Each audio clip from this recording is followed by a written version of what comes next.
Olá, pessoal, boa noite. Sejam todas, sejam todos muito bem-vindos. Esse é o 54º encontro do Clube de Ficcionistas, o encontro que inaugura o nosso ano 6 do clube. O encontro de janeiro é sempre um encontro especial. Hoje a gente vai conversar com a escritora e professora Noemi Jaffe. Noemi, seja muito bem-vinda. Obrigadíssima, Fernando, obrigada, Márcia, e obrigada a todos que estão aqui. Eu saúdo também os coordenadores do Clube de Ficcionistas, é a Márcia. Márcia, muito obrigado pela sua ajuda, muito obrigado pela sua presença.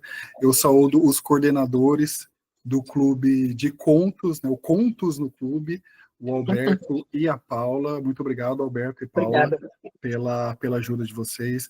Eu saúdo as coordenadoras do Livros e Cenas, a Hélida e a Gláucia. Muito obrigado, Hélida e Gláucia. Saúdo Obrigada, também, Fernando.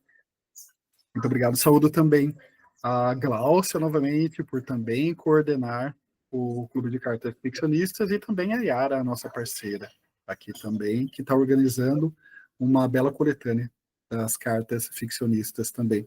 Saúdo também, mais uma vez, a Hélida, o Alberto e a Andrea pela newsletter, e a Márcia por me ajudar também no canal do YouTube. Saúdo também a nova gestão da Tertúlia Ficcionista. A Tertúlia Ficcionista é o órgão deliberativo máximo do clube. Nós somos um coletivo e as pessoas que mais participam são as pessoas que vão escolher os livros da temporada seguinte, e também as pessoas que participam de todos os encontros, ou de pelo menos todos menos um, são as pessoas que compõem o Conselho Deliberativo, a Tertúlia Ficcionista. São 9 pessoas. Eu saúdo aqui uma das pessoas mais assíduas, que é a Fátima. Muito obrigado, Fátima, pela sua presença. Também saúdo os outros. Quem mais que faltou eu saudar aqui? Acho que eu saudei todo mundo já. E, claro, as pessoas que chegam pela primeira vez aqui, muito obrigado. O clube é feito por vocês que participam. Saúdo todos vocês que participam há tanto tempo. Muito obrigado. Bem, hoje, como eu disse, a gente faz um encontro muito especial com a Noemi. A gente não fala de um livro especificamente hoje, mas a gente vai, claro, fazer muitas referências ao último lançamento dela, o Escrita em Movimento, que também fala de escrita criativa, né? Muitas das perguntas têm a ver com isso. Eu e a Márcia, nós preparamos algumas perguntas, mas depois a gente vai abrir para todos que queiram também fazer perguntas. Tradicionalmente, quem abre o nosso ano literário é o professor Assis Brasil. O professor Assis Brasil foi o inspirador do nosso clube. Foi a partir de uma oficina dele em 2019 que a gente começou, que os participantes de lá pensaram em fazer um clube de leitura e de escrita. Estiveram presentes lá diversas pessoas. Lembro da Andrea, lembro do Renato, lembro da Carol, lembro da própria Aline Caixeta também, que estava presente nesse encontro, e tantos outros que lá estiveram e que se empenharam em fazer esse clube também. O Assis, infelizmente, não pôde participar pessoalmente hoje, mas ele deixou uma mensagem gravada que eu vou passar para vocês. Olá, meus amigos do Clube de Ficcionistas. Mais uma vez, me dirijo a vocês nesse início de ano. O trabalho, lamento não poder estar em presença, porque tenho um compromisso familiar inadiável, domingo à noite. Mas então, é um prazer e é uma honra inaugurar esse ano de trabalhos do Clube de Ficcionistas. É impressionante ver como num país como o nosso, em que as coisas são tão voláteis, em que nada se consolida, este grupo, que é uma entidade abstrata do ponto de vista jurídico, permanece, entretanto, pela força concreta de seus participantes. Vocês têm realizado um trabalho que me emociona, honestamente. Conheço a quase todos, sei, digamos, a dedicação com que leem os livros de ficção, discutem-nos e servem de estímulos uns aos outros. Como disse, é uma raridade, e me fixo neste ponto. Não só por manterem essa coesão, mas também para abrir espaço para outras pessoas. Tá? Vocês não funcionam com um número clausos de participantes, como é o caso das academias, vamos dizer assim, academias de letras, por exemplo. Tá? Esse grupo, embora mantendo o seu núcleo básico, é mutante. Tá? Quer dizer, alguns se incorporam, outros por razões, enfim, suas próprias, tá?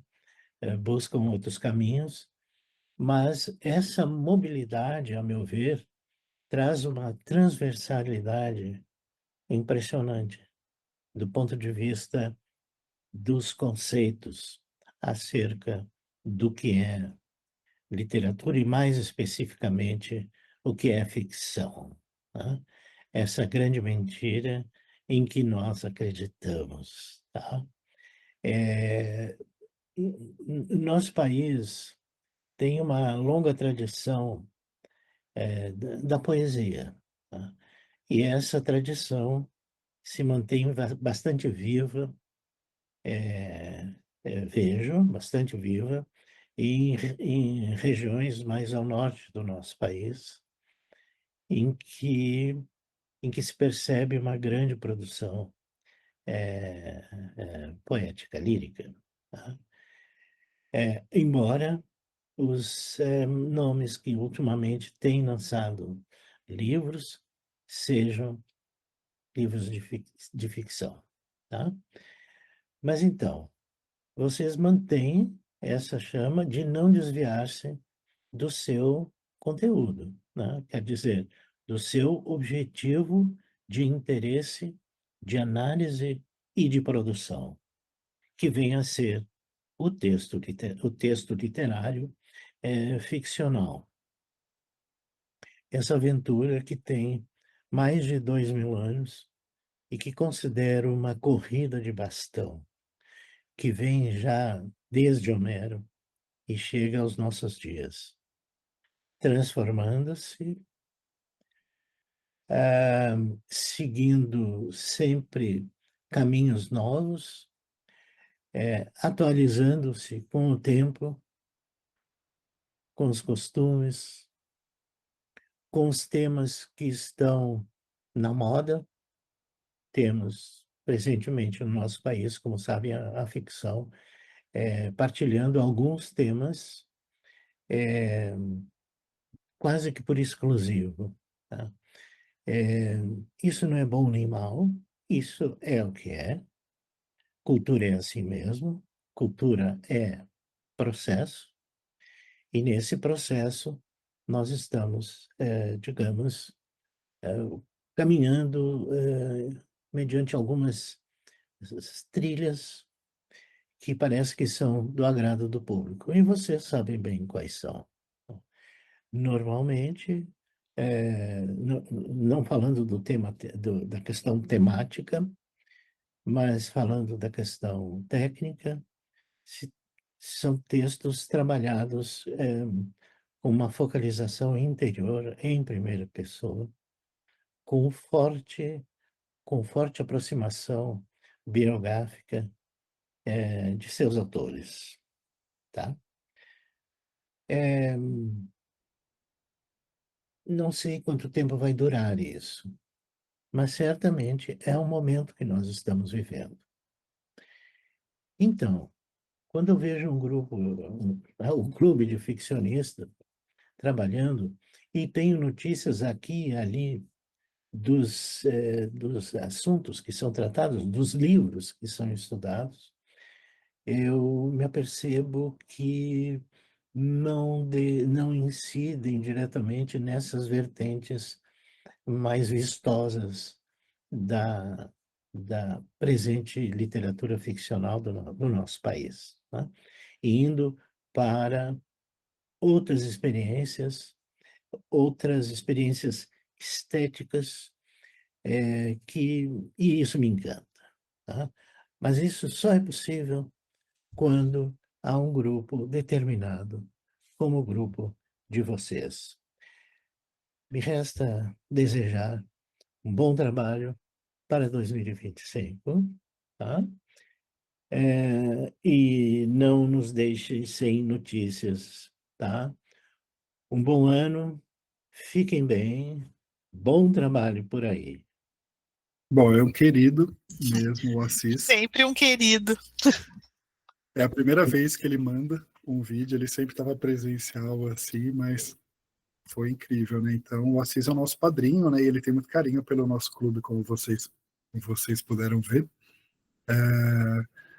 E agradeço muitíssimo a ele por isso. O Aline, por favor, leve para a gente, né? A Aline é orientanda do professor Assis Brasil, então leve para ele o nosso agradecimento também.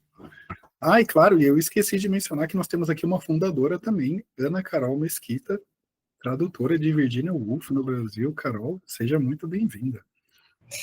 Oi, gente, desculpa, estou com a câmera fechada, está meio escarcel aqui domingo à noite, mas obrigada pelo acolhimento de novo. Aliás, Fernando, a Aline e Carol foram entrevistadas no Narrar Ficção também já, né? A Aline e Carol também, nossa prata da casa, foram entrevistadas. A Aline falando sobre Helena Ferrante, Dias de Abandono, e Carol Mesquita falando, claro, sobre Virginia Woolf, de Orlando, né? Ambos os livros lemos na temporada 2024. Confiram lá no clube. Márcia, você faria a honra de ler a mini-bio da Noemi? É uma mini-bio porque se a gente fosse ler a biografia inteira da Noemi, provavelmente a gente teria que fazer 2 encontros, um só para a bio dela. Tremendo, que de frio. Se sair tremido, você já sabe. Bom, hoje, então, temos a honra de apresentar Noemi Jaffe, nosso clube. Muito legal. Noemi Jaffe é escritora, professora de literatura e de escrita e crítica literária. Doutorou-se em literatura brasileira pela USP e publicou O que os Cegos Estão Sonhando pela editora 34, em 2012, A Verdadeira História do Alfabeto pela Companhia das Letras, 2012, que foi vencedor do Prêmio Brasília de Literatura em 2014, Íris, As Orquídeas, pela Companhia das Letras, em 2015, Não Está Mais Aqui Quem Falou, pela Companhia das Letras, 2017, O que Ela Sussurra, entre outros. E o que a gente vai debater hoje, né, Escrita em Movimento, 7 princípios do fazer literário, que foi publicado pela Companhia das Letras em 2023. Desde 2016, mantém o Centro Cultural Literário Escrevedeira, em parceria com Luciana Gebovic e João Bandeira. Luciana, que também foi uma das nossas entrevistadas no Narrar Ficção. Muito obrigado, Márcia. Mais uma vez, obrigado a Noemi. E antes que eu passe a palavra para ela, eu vou ler a contracapa do Escrita em Movimento, o último livro que ela lançou e que também é o livro que a gente vai sortear ao final. Com uma abordagem livre de regras e truques, mas repleta de insights, a autora se debruça sobre 7 princípios que norteiam a escrita criativa. Palavras, simplicidade, consciência narrativa, originalidade, estranhamento, detalhes e experimentação. Destinado a escritores iniciantes ou experientes, Escrita em Movimento propõe a exploração e o desenvolvimento da voz única de cada artista em uma jornada para se tornar mais consciente de seus processos criativos. Este livro não é um manual de escrita, mas um convite à reflexão, ao autoconhecimento e à busca incessante pela expressão literária. Noemi, você publica livros, pelo menos pelas minhas pesquisas, há 25 anos. E ficção há 20. Durante esse período, muita coisa aconteceu no Brasil e no mundo. Ataques terroristas, por exemplo, as Torres Gêmeas, guerras, Afeganistão, Síria, Ucrânia, genocídios em Gaza, por exemplo, crise econômica de 2008 e a pandemia de 2020. A Primavera Árabe de 2012 lutas contra a opressão de gênero, de raça, contra a exploração social, ou seja, não foram só tragédias, houve lutas também. Mas a gente também teve agravamento da crise climática e aprofundamento da compreensão da urgência de se encontrar soluções para ela. Por um lado, a gente teve a ascensão de governos de origem trabalhista na América Latina, e aí eu cito o Lula, o Mujica, o Morales, e tivemos a reação da extrema-direita também, o Bolsonaro, o Trump, o Milei. O fazer literário, mesmo aquele que busca manter a maior distância possível dos eventos presentes, foi de alguma maneira afetado por essa conjuntura. Gostaria que você fizesse uma reflexão sobre o mundo em que você começou a escrever e o mundo de agora. Comecei com a pergunta fácil, tá bem? Gente, bom, queria começar agradecendo demais a você, Fernanda, a você, Márcia, e a todo mundo. Puxa, não sabia de toda essa dinâmica incrível desse clube, de todas as ramificações que ele tem. Também queria dizer que eu admiro muito o Assis Brasil e gostei de ouvir a participação dele. E, bom, você faz uma pergunta exatamente como estão falando aí, pergunta de Enem, né? Bom, Fernando, eu acho que uma das coisas que você esqueceu de mencionar, e depois a gente tenta entender quais são os motivos de você ter esquecido de falar esse dado, são as redes sociais. Né? 25 anos atrás, elas não existiam. Então, a forma como as pessoas se comunicavam era diferente. Né? A demora, o tempo de pensar uma coisa e até essa coisa ser realizada, ser ouvida, ser refletida, ter alguma repercussão, era outro tempo. A gente vivia num outro tempo, né? Um outro tempo de pensamento, um outro tempo de linguagem. E eu acho que, em termos literários, talvez essa seja uma mudança muito decisiva, muito estrutural, porque eu acho que, infelizmente, o mercado editorial também está respondendo à velocidade e à forma imediatista de comunicação das redes sociais, e muitos livros estão atendendo a essas modas, né, e a essas expectativas do mercado. E por isso eu acho que, em muitos sentidos, a literatura está ficando mais superficial, mais rasa e mais fugaz também. E quanto aos outros temas todos que você trouxe, né, eu acho que, na verdade, a gente está vivendo em outro mundo, em que está entrando no nosso imaginário a possibilidade do fim.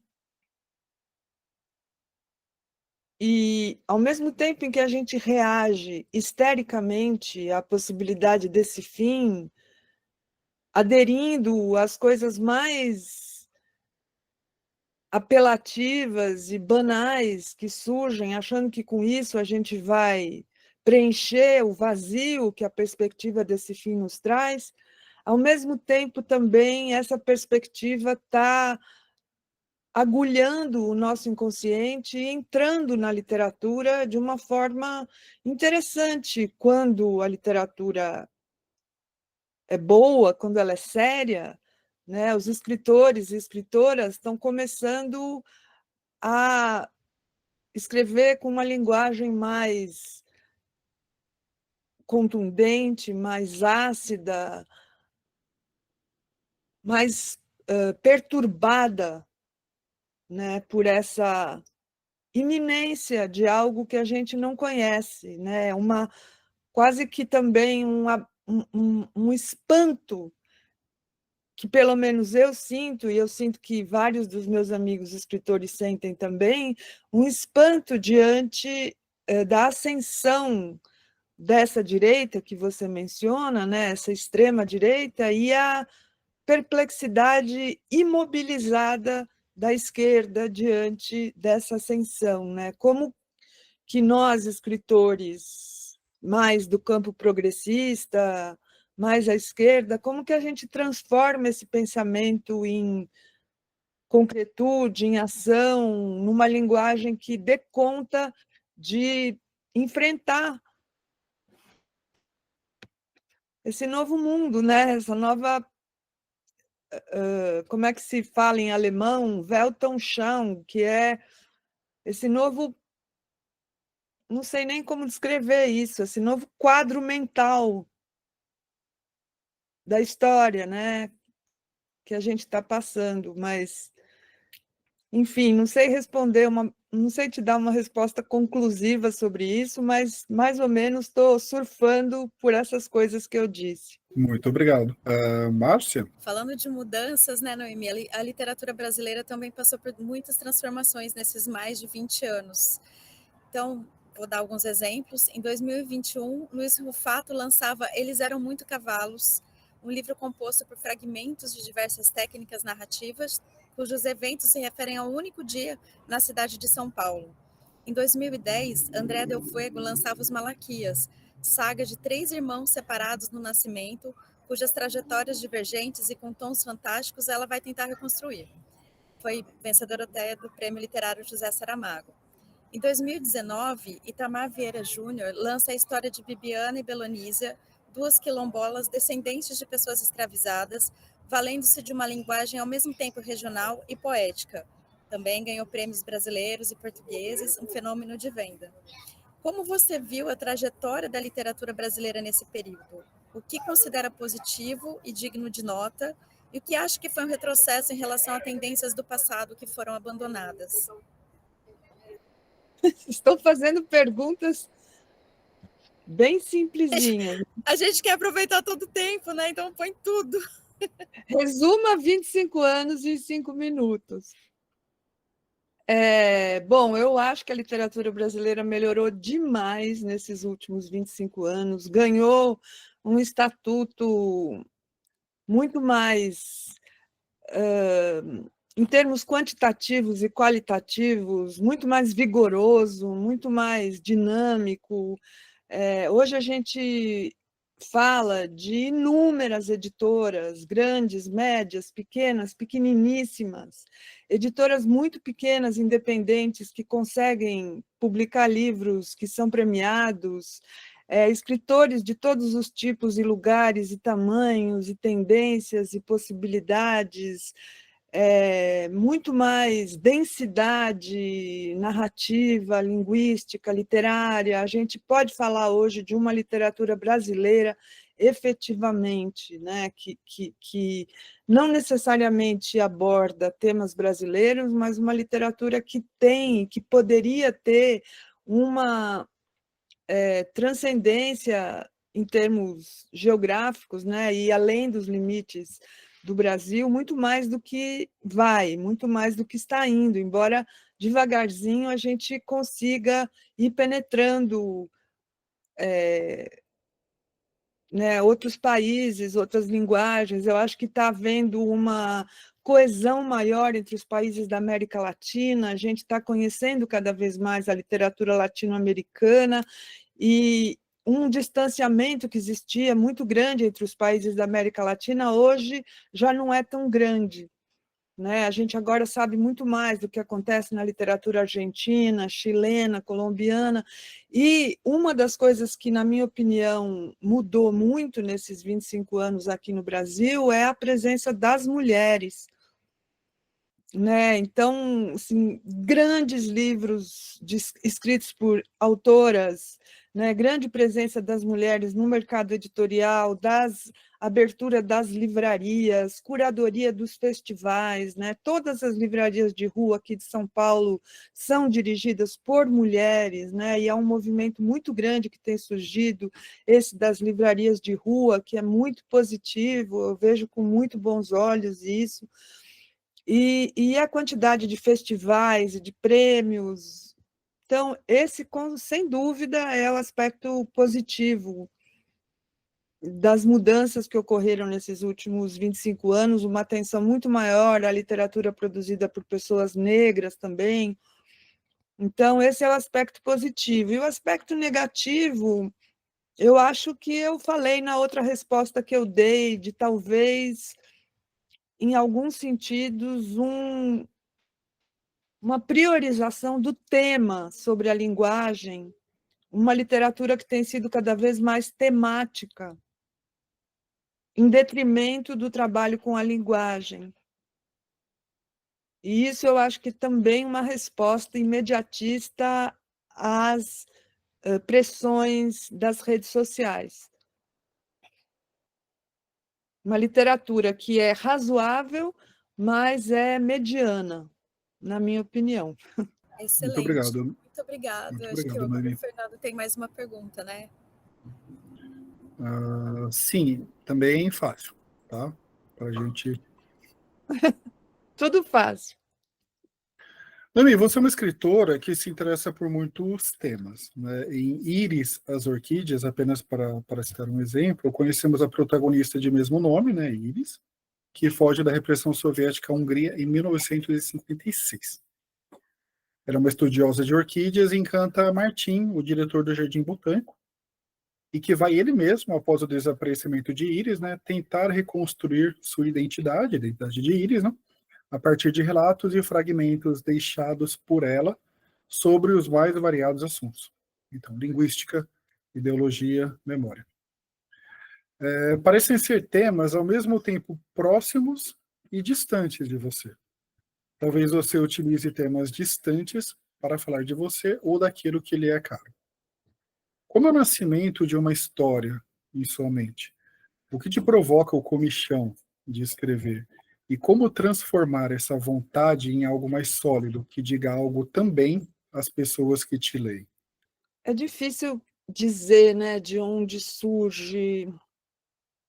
Acho que são muitas fontes diferentes que vão meio que fervendo na mente, sabe? E elas vão cozinhando na mente, e chega uma hora que elas entram numa espécie de combustão, assim, e surge o desejo de criar uma personagem. Eu acho que é principalmente a partir dessa ideia de personagem que surge um livro novo, para mim especialmente, né? E essas 100% das vezes são mulheres que me surgem, né? Eu tenho uma história, eu venho de uma linhagem de mulheres muito fortes, sobreviventes, lutadoras, que passaram por coisas terríveis, as mais terríveis que se pode imaginar, e que atravessaram, mal ou bem, conseguiram ir em frente. Então, quase sempre as mulheres que me surgem como personagens são mulheres que enfrentam tragédias, né, coisas muito pesadas, como a minha mãe, como a Íris, como a Nadejda. São mulheres exiladas, torturadas, perseguidas, fugitivas, mulheres à margem da sociedade.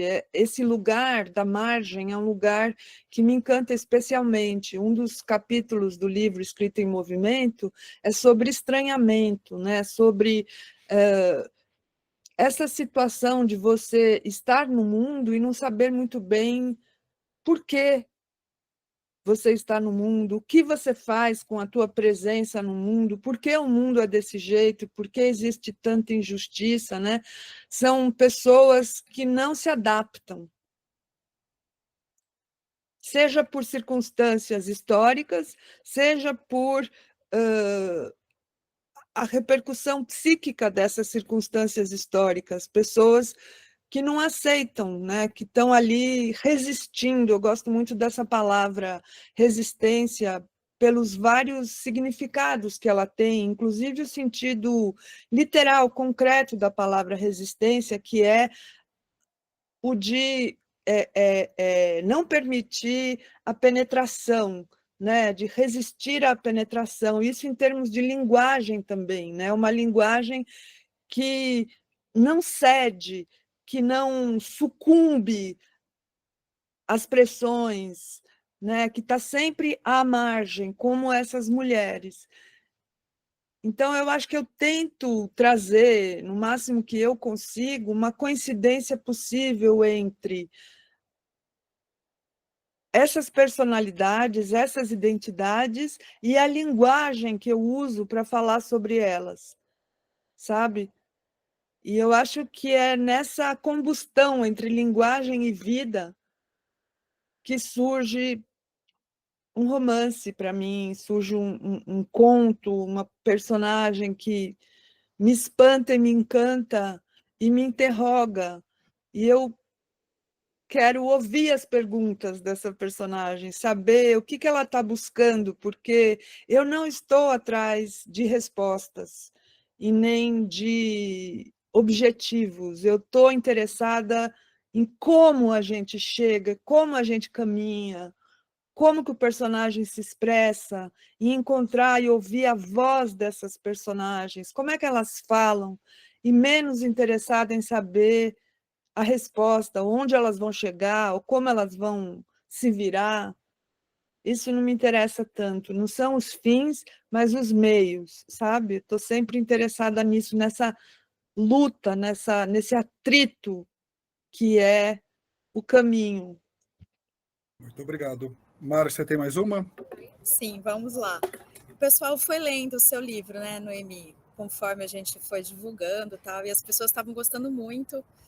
E elas estavam justamente gostando por causa disso aqui que eu vou falar agora, que o Escrita em Movimento, ele se propõe a ser não um manual, no sentido de que vai apresentar uma receita única de escrita, mas ele norteia, ele dá você coloca os princípios, né? Então ele busca fazer uma reflexão sobre os princípios, os 7 no caso, que você considera importantes e que os aspirantes a escritores e escritoras devem desenvolver. Por outro lado, nos últimos anos, vemos uma multiplicidade de cursos de escrita criativa que, em alguma medida, trazem aos leitores modelos de escrita que se tornaram praticamente uma gramática do gênero, por exemplo, nos contos e tal. Gostaria que você falasse um pouquinho sobre o ensinar criativo e como, ao mesmo tempo, orientar aspirante escritor a não empenhar tempo em busca de soluções que já existem, mas também permitir que ela ache sua própria voz. É exatamente isso, né? O livro começa com uma negativa, que é a de se declarar como um antimanual, né? Não existem regras a serem seguidas para a escrita literária. Essa é uma das grandes diferenças entre a escrita literária e as outras escritas e as outras formas de comunicação.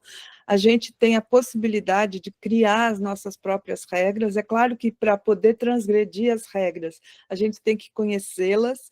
Então, eu acho muito importante conhecer gramática, conhecer linguística, conhecer os modelos de escrita que já foram feitos por inúmeros escritores, mas basicamente a escrita de cada escritora, de cada escritor, é uma busca incessante e individual. Como é que eu posso pensar em regras para uma busca incessante e individual, né? Que busca é essa? É a busca de encontrar a voz com que os nossos personagens falam, que não é a minha voz, que não é uma voz ideal, nem uma voz bela, mas é uma voz com todas as suas falhas, todas as suas dúvidas, gaguejos, interrupções, medos, né? E porque o escritor, ele não fala sobre nada. Essa é a minha grande luta, né? Que eu acho que a literatura tem se tornado cada vez mais sobre as coisas. E isso não é papel da literatura, é papel da sociologia, da psicologia, da filosofia, falar sobre as coisas, que é muito importante e fundamental para nós, para as nossas vidas, né? Mas a literatura não fala sobre as coisas, a literatura faz as coisas falarem, né? A gente ouve outras pessoas falando, a gente ouve o copo falando, o elefante falando, o medo, o mar, o que a gente quiser que fale, literariamente é possível que fale. E como a gente faz para, por exemplo, como o Davi Grossman, fazer o mar falar? Né? A gente precisa literalmente mergulhar no mar, né? Conhecer a verdade do mar, o movimento do mar, o ritmo, né? E tentar saber como o mar pensaria. E o mar, se pensasse, não pensaria como eu penso através dele, né? Ele tem um pensamento próprio, e eu sou simplesmente o canal que o mar deve utilizar para poder falar. Então, o mar de cada pessoa fala de uma forma diferente, né? Mas eu não posso estabelecer regras para que você invente a voz do mar, ou para que você invente a voz de uma personagem que você está criando, né? Como inúmeros personagens que a gente conhece. Quem mais, senão o Shakespeare, poderia fazer o Hamlet falar ser ou não ser, eis a questão, ou tantas outras coisas que a gente conhece, que a gente ouve, e que foram criadas pelos seus autores, porque para a gente criar literatura, o que a gente tem que fazer é estar com os nossos personagens, conhecê-los, mas no nível que às vezes nem a gente mesmo se conhece, que é saber como o nosso personagem toma banho, sabe? Ele começa por que braço, ele escova os dentes de que forma, ele tem quais obsessões, ele coça, onde que ele tem uma coceira, né? E é assim que a gente vai fazendo, ouvindo o nosso personagem, né? E criando uma voz que não é a minha voz, que não é ele falando através de mim, mas é eu falando através dele, né? Quase como se fosse uma possessão, você se deixar possuir por uma voz que não é a sua, né? Então, é por isso também que tem uma máxima que os meus alunos falam muito, que eu digo que é: quando você escreve uma coisa muito bonita, corta, né? Desconfia do que você escreve muito bem, porque isso, na maior parte das vezes, é a gente tentando mostrar para o público como a gente escreve bem. E muitos livros acabam sendo estragados por essa necessidade do autor de se exibir, né? De ostentar a sua capacidade de escrita, quando não é ele que está escrevendo, mas são os seus personagens que estão falando, né? Então, já é isso, né? Isso que você estava dizendo, de não ter regras, né? Porque o que eu tento fazer com esse livro e nas minhas aulas, né, é que quem deseja ser escritor saiba que o que você está pondo ali em risco, em xeque, é a própria vida. E que não tem regra para isso. E o que eu posso fazer, a forma como eu posso ajudar, né, é ouvindo, sugerindo caminhos que eu identifico na pessoa, e não caminhos que já existem. Sabe? Eu não posso chegar para você, Márcia, e falar: ó, Márcia, você tem que fazer as coisas desse jeito, porque esse é o jeito certo.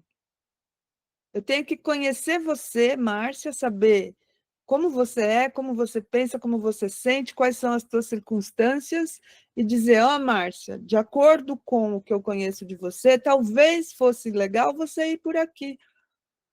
E aí, indo por lá, você que vai saber como lidar com esse caminho, que depois também se abre em múltiplos caminhos, porque acontecem os acasos, né? E o caminho que você toma, você pode, de repente, você está indo por lá, mas cai uma tempestade, você tem que se abrigar em outro lugar, e nesse outro lugar você conhece uma pessoa porque você se apaixona, eu sei lá.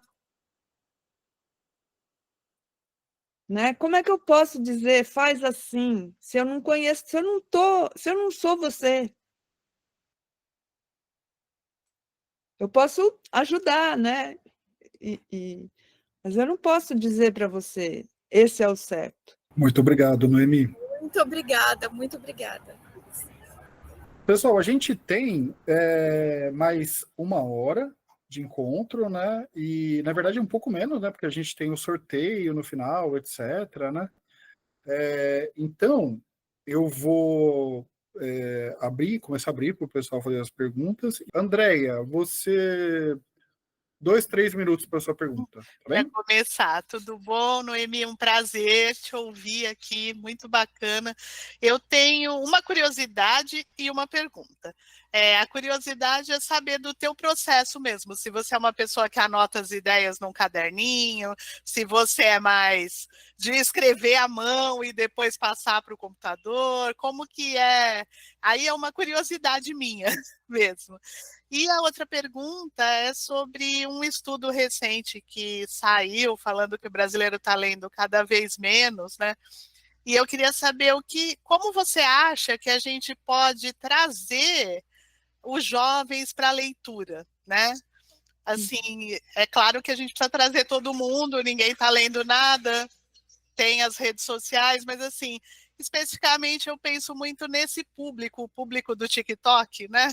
Como é que a gente tira os jovens do TikTok, ou pelo menos divide? Como é que a gente pode tornar a literatura mais interessante para eles? Bom, André, eu escrevo no computador, eu anoto muitas ideias em caderninhos, eu tenho inúmeros caderninhos e eu estou o tempo todo consultando esses caderninhos para me dar ideias de escrita. E eu escrevo todos os dias, mas eu não tenho horário para escrever. E eu escrevo aqui nesse sofá onde eu estou, com o computador assim em cima dessa almofada. Eu não tenho nem mesa, quer dizer, tenho uma mesa e uma cadeira, mas eu não uso, eu escrevo aqui, onde eu estou, meio que eu brinco sempre nas coxas, porque eu coloco a almofada sobre as minhas coxas e escrevo. Agora, sobre como estimular os jovens a ler, eu não sei, Andréia. Eu não sei. Eu já soube. Essa pergunta me fizeram muitas vezes e eu tinha uma resposta, várias respostas, mas agora eu não sei mais. Está muito difícil. É muito difícil. É uma competição inglória, né? O tempo, eu acho que a gente está trabalhando com o problema do tempo, Sim. né? O tempo mudou. Não é, os tempos mudaram, não é isso, não. É o tempo mesmo, né? A concepção de tempo, a minha e a de uma geração abaixo de mim, 2, 3, 4, é muito diferente. Eu já nem sei qual é o tempo desses jovens. Eu não sei. O bebê nasce com 1 ano, ou menos até, ele já sabe usar o celular. É. Melhor do que eu. É assustador. Né? Então, eu realmente não sei. Parece que tem muitos TikTokers, booksters. Sim. Então, não sei, você vai na Bienal, tem 1 bilhão de pessoas numa fila para uma menina que escreveu um livro. Então, eu nem sei, será que eles estão lendo menos ou será que eles estão lendo umas coisas diferentes do que nós lemos? É um desafio aí para daqui para frente, né? Eu não sou desse tipo que fica se lamentando, sabe? Sim, Eu sim. não gosto de ficar me lamentando e falar, ninguém mais lê, que droga, que mundo cruel que a gente vive, vou aqui ficar na minha bolha. Eu tento o tempo todo me atualizar. Eu participo muito das redes, né? Até para conhecer, para entender, não do TikTok, mas no Instagram, eu participo muito. Eu acompanho alguns influencers e tal, que é para entender mesmo como que esse mundo funciona. mas eu não sei. Agora eu não sei. Eu fui professora de ensino médio durante muitos anos e eu trabalhava com leitura para jovens, já era difícil. Agora, quem sabe, com a proibição do celular, Sim. melhore, ou talvez piore, eu não sei, Andréia. Vamos ver, né? O que vai acontecer aí. Muito obrigada, Noemi. De nada. Agora é o Alberto. Oi, Noemi. Boa noite. Eu queria agradecer muito por você estar aqui. Eu moro no interior de São Paulo, então eu não posso ir à escrevedeira, então você chegou um pouco até mim. Eu queria muito ser seu aluno. Mas todo mundo pode participar da escrevedeira, porque a maioria dos cursos são online, né? Então, olha, eu adorei seu livro.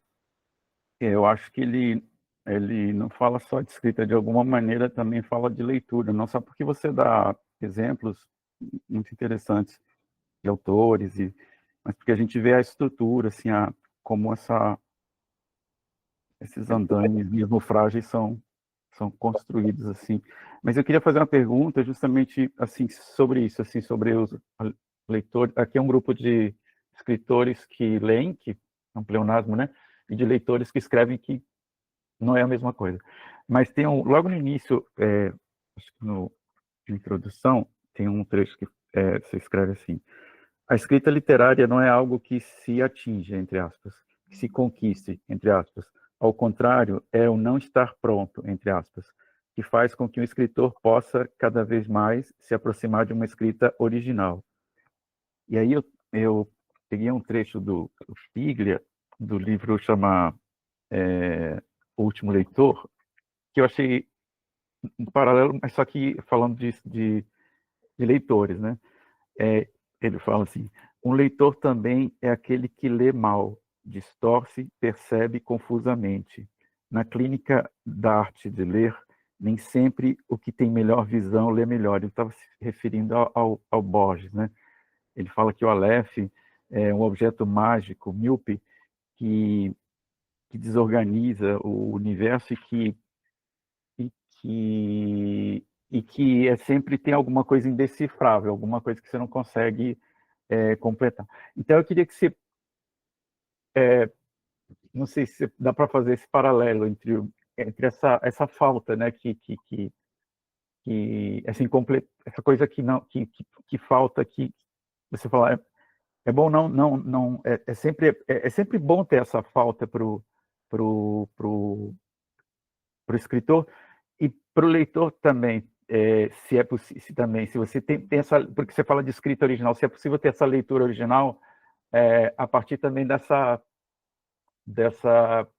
precariedade, dessa coisa que falta em você. Você tem uma leitura original por conta disso. Minha pergunta é essa. que pergunta legal, Alberto. Muito obrigada pela pergunta, adorei. Muito boa. Sim, eu não estou atrás de nada que seja completo. Como diz o Lenine, eu gosto do imperfeito, do inacabado, como é que ele fala? Do que não foi, do que eu não sou, do que eu posso ser. Né? A literatura não fala do que é, mas do que não é, né? Do que poderia ser, do que poderia não ter sido. Então, a literatura trabalha com o impossível, com o hipotético. E nesse mundo imaginário, as coisas completas não têm a menor graça.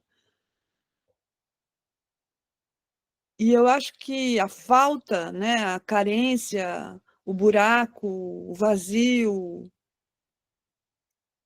em todos os sentidos, né, desde o sentido da melancolia até o sentido da busca, são fundamentais para quem escreve e para quem lê. Né? Puxa, não me lembro agora o nome dele, Bataille, fala que a literatura parte de uma falta e chega numa falta, né? Exatamente isso que você falou. Porque por que você vai escrever se não for em função de uma crise, né? E o que é a crise? Crise é divisão, é corte, é atrito, né? E um livro que não tem atrito, que não tenha crise, e que o leitor não sinta que essa crise parte de uma verdade de crise do leitor, então você não vai escrever, né? E a linguagem da crise também é uma linguagem crítica. A linguagem que a gente usa precisa estar em crise, tanto quanto a nossa crise. Não adianta você falar da tua crise usando uma linguagem límpida e bela e elevada. Eu tenho uma birra com linguagem elevada que você não sabe, Alberto. Né? Eu não suporto pomposidade na escrita, refinamento, que eu acho que é um disfarce, uma maquiagem, né? Que se usa para disfarçar a crise tem que estar lá. Né? E seja ela que tipo de crise for, nem todas as crises são tristes, né? Mas é como eu falei, quando você está em busca de algo, seja esse algo um sonho, um desejo, você está em crise, porque isso está te faltando. Eu quero contar uma história muito linda que aconteceu comigo quando eu fui na penitenciária de... Agora eu não me lembro que penitenciária que eu fui, aqui em São Paulo mesmo, mas era uma penitenciária feminina, e eu fui trabalhar com um poema do Drummond, com as presidiárias. E elas receberam o poema antes de eu ir lá falar com elas. O poema era um poema que fala sobre a diferença entre ausência e falta. E o Drummond, nesse poema, resumindo bem, assim, porque não dá nem para comparar, ele diz que a falta é daquilo que você não tem. Então, por exemplo, eu sinto falta de ter um carro melhor. Eu não tenho esse carro, eu sinto falta disso. E a ausência é daquilo que você tem. Então, é a saudade, a nostalgia, né? Os teus familiares. Aí uma presidiária falou assim para mim: puxa, então eu tenho tudo, porque eu não tenho nada. Ela está plena de ausência, ela disse, porque eu tenho todas as ausências que você pode imaginar.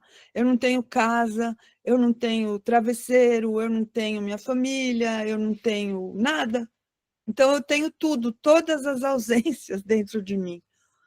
Né? E o escritor, eu acho que ele lida com isso, com as ausências. Por exemplo, eu, Noemi, não sou pianista.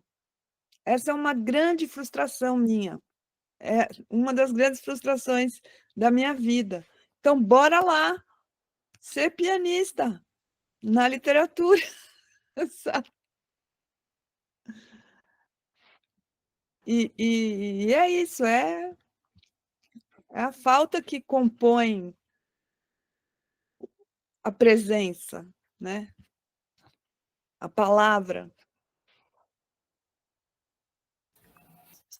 Muito obrigado, Noemi. Obrigado. Agora a Gláucia. Boa noite, Noemi. Obrigada por estar aqui com a gente. Eu gostei muito do livro também, justamente por ele não ser um manual, né, mas, ao mesmo tempo, trazer questões que são importantes para a gente pensar quando vai escrever, né? E gostei muito dos exercícios, né? Acho que até para quem tem problema de bloqueio criativo, acho que ajuda muito eu conseguir fazer alguns exercícios. E uma coisa que eu gostei que você falou também foi essa coisa de escrever sem buscar respostas, né? Eu acho interessante que tem muito leitor que se incomoda quando um livro não é fechado, né? Quando tem um final aberto e tal. E eu acho tão interessante que a gente construa, né? Tem pessoas, eu sou mediadora também de outros clubes, e às vezes você vê que pessoas que vão para o clube porque querem saber dos outros o que é que acha que é a resposta àquilo ali que está em aberto, né? Mas, na verdade, assim, eu não tenho nenhuma pergunta. Eu queria, na verdade, saber mais um pouco, assim, especificamente, eu queria saber da rotina, que você já falou, que a André perguntou, mas especificamente desse livro de escrita, sobre o processo, assim, que eu fico pensando, né, com sua experiência, com sua bagagem de leitura, tudo que ficou de fora daqui, assim. Aí eu fico pensando, como é que foi para escolher esses autores que você traz, os exemplos, né, que você tirou, assim, muito bons, inclusive, tinha autores que eu estava lendo, fiquei feliz de ver aqui. Mas, assim, eu queria saber o seu processo de selecionar esses autores dentro desses princípios que você elencou. Obrigada. Obrigada, Gláucia. Olha, não foi um livro muito complicado de escrever, não, porque ele parte de uma experiência, como você disse, bastante longa, com grupos de escrita, grupos de adultos, né? E uma espécie de abordagem do ensino de escrita que eu fui desenvolvendo ao longo desses anos todos, convivendo com essas pessoas, com esses grupos.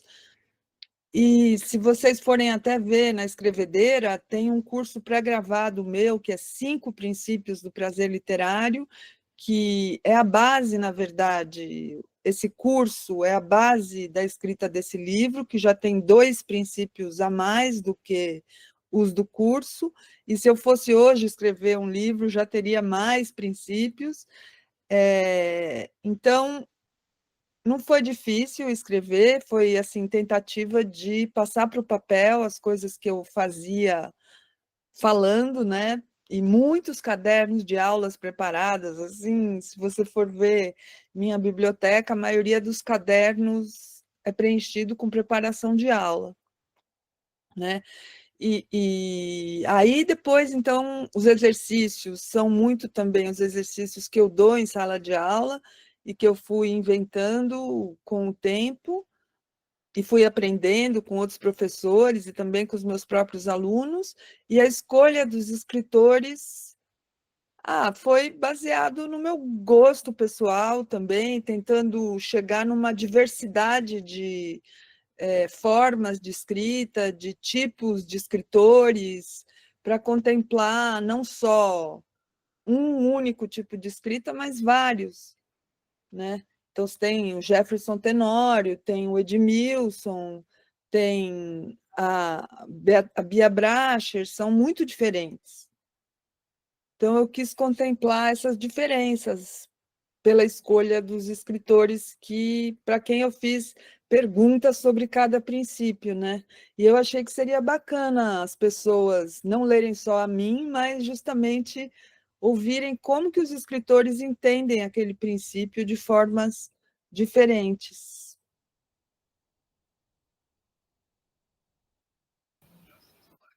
Muito obrigado. É o Marcos agora e o pessoal pode se inscrever aí se a gente tiver mais alguma pergunta durante a fala do Marcos, tá bem? Oi, gente, boa noite. Boa noite, Noemi. Então, antes da pergunta, eu queria dar um testemunho. Eu dou aula aqui num curso de medicina, Noemi, e eu propus um curso de extensão em literatura, né? Literatura nas humanidades médicas. E o último livro que eu escolhi foi o Lili. E Que lindo! eu queria só compartilhar, porque eu acho legal, assim, todo autor gosta, né, de saber a experiência, como o livro chegou, né, em alunos. Muitos desses alunos, professora, eles não se interessaram pelo curso, mas não tinham uma experiência prévia de leitura, alguns sim, outros não, então tinha alunos de vários níveis de leitura, né. E o seu livro foi o último do curso. E foi quase unânime, assim, foi a maioria, foi o preferido da maioria. E muito interessante, muitos não tinham uma história pessoal de perda, né, de luto na família ainda, porque são muito jovens, mas muitos se comoveram com o seu texto, né, às vezes pensando em uma outra pessoa, ou às vezes até na experiência futura, né, teve uma aluna que falou assim, eu pensei em perder no dia que eu perder minha mãe, né, sentir isso. E aí, pensando nessa experiência que eu tive, eu fiquei fiquei aqui pensando na pergunta, assim, como que um escritor, uma boa escrita, né, consegue chegar num ponto de emoção, né, num nível de emoção sem incorrer em sentimentalismo? Como que é para Noemi fazer isso? Nossa, Marcos, que pergunta boa, além da notícia maravilhosa que você está me dando, acho a coisa que eu mais quero é que os meus livros cheguem em pessoas que eu nem imagino, sabe? Que eu não E, conheço. professora, no interior do Maranhão. Maravilhoso, Marcos, que boa notícia que você está me dando. Muito obrigado. Muito obrigado. Eu que agradeço, seu texto foi maravilhoso.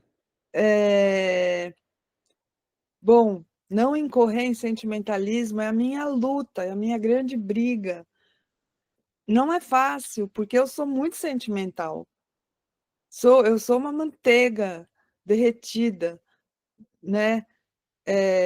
Então, quando eu falo em resistência, né, e esse conceito está no próprio livro, no Escrita em Movimento, eu falo de uma necessidade do escritor de recuperar para as palavras a sua resistência perdida, né? Porque o sentimentalismo, o que ele faz?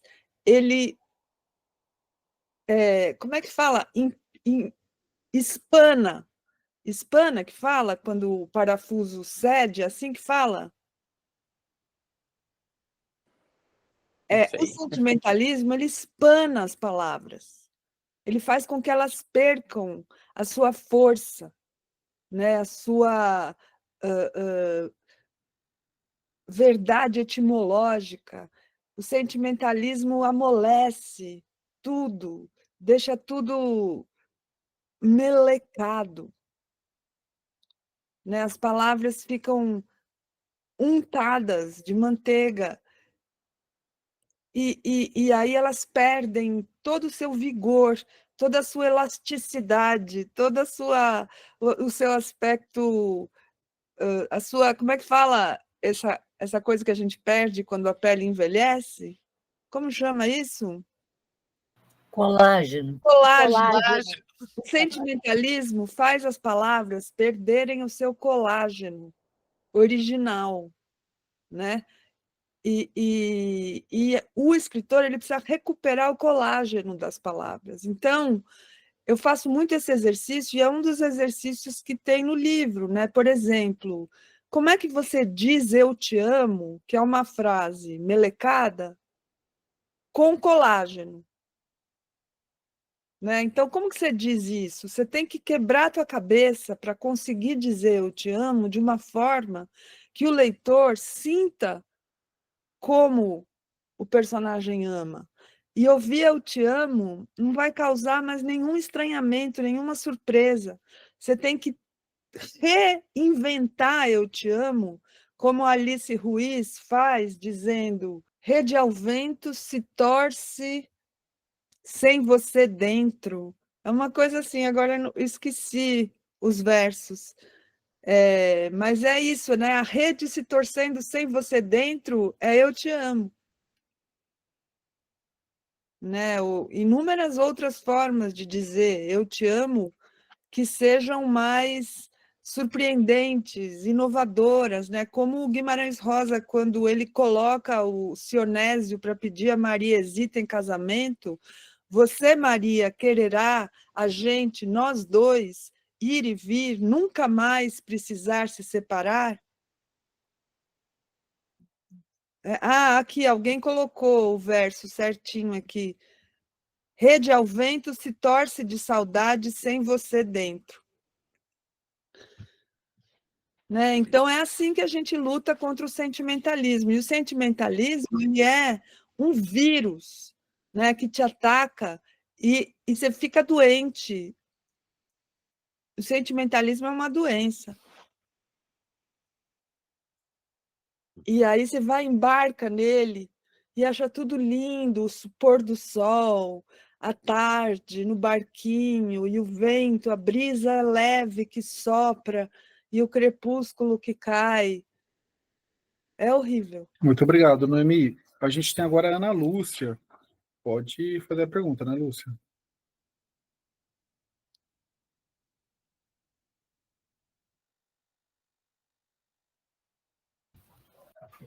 Oi. Oi. Prazer, Noemi, estou adorando a sua fala. Eu, diante de algumas perguntas, né, e análise que vocês foram fazendo, eu fiquei assim lembrando a época que eu estava em sala de aula e que teve uma época, teve um período que as pessoas ficavam, os professores tão desesperados para que o aluno lesse e começaram a passar aquelas adaptações. Então, era algo que me angustiava muito quando eu pedia para o aluno ler Machado de Assis, o alienista, ele queria ler o alienista História e Quadrinho. Aí, quando alguém falou aí, né, nessa questão, eu acho que foi a Andréia, sobre como facilitar, o que fazer, né, para conquistar esses jovens agora para a leitura, eu já passei por isso, dando aula de literatura no ensino médio, quando eu trabalhava também com sexto ou nono. Então, o que eu fazia? Eu evitava, se estava complexo trabalhar com romance, eu trabalhava com conto. Então, a hora da história em quadrinho era história em quadrinho. Então, eu evitava essa transformação desse gênero. Você acha que isso é o caminho? O cuidar, eu fico muito preocupada, porque o que eu percebia? O aluno que chegava para mim ao ensino médio, que já havia conhecido o Machado de Assis através de história em quadrinho, ele já nem queria mais, ele já achava que ele já tinha lido a obra. Entendeu? Aí perdia toda aquela nuance, né, da leitura, da forma, da escrita. Exato. Olha, Ana Lúcia, essa é a mesma pergunta que eu vou dizer, eu vou dar a mesma resposta que eu dei para quem me perguntou sobre o que fazer para os jovens lerem mais. Eu não sei. Porque você está falando da adaptação para quadrinhos, isso, perto do que se lê, já seria ótimo. É triste, né? Nem isso.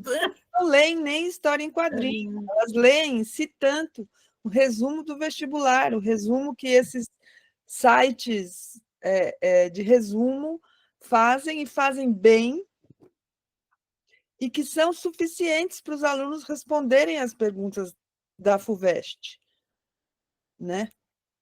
Então, eu não sei, porque assim, eu parei de dar aula em ensino médio, vai fazer 16 anos que eu parei. E de lá para cá, eu acho que as coisas devem ter piorado muito. Então, eu não sei como fazer. Se eu ainda fosse professora, eu acho que eu continuaria insistindo em só dar o original e não recorrer a adaptações.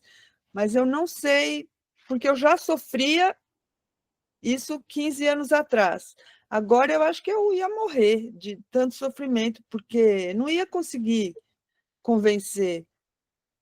O que eu fazia muito era trabalhar, uma coisa que eu não faço, que eu não gosto de fazer, mas eu fazia, era trabalhar temas, né? Então, pegar Dom Casmurro e trabalhar o tema da traição, que é a pior coisa. Dom Casmurro não é sobre traição, né? Mas eu fazia isso, porque eu fazia um tribunal.